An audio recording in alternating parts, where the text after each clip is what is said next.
Le premier tour des élections municipales est passé, et déjà dans un grand nombre de communes, la liste qui s'était proposée a été élue.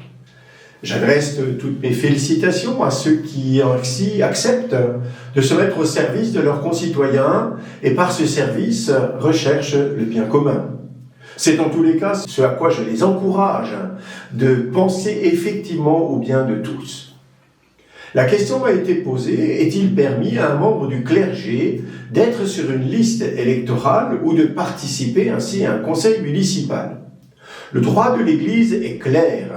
Le canon 287 et 285 disent clairement « Il est interdit aux clercs de remplir les charges publiques qui comportent une participation à l'exercice du pouvoir civil. » Et il est interdit, ils ne prendront pas, une part active dans les partis politiques ou dans la direction des associations syndicales. Pourquoi? Tout simplement en raison de la distinction entre le spirituel et le temporel. Jésus a dit dans l'Évangile « Rendez à César ce qui est à César et à Dieu ce qui est à Dieu ».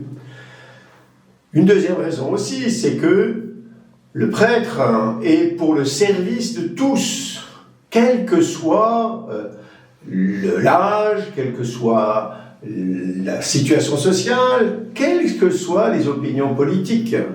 Or, par l'inscription dans un parti ou par la participation forcément plus ou moins partisane à l'exercice de la charge publique, eh bien, il risque d'y avoir un clivage.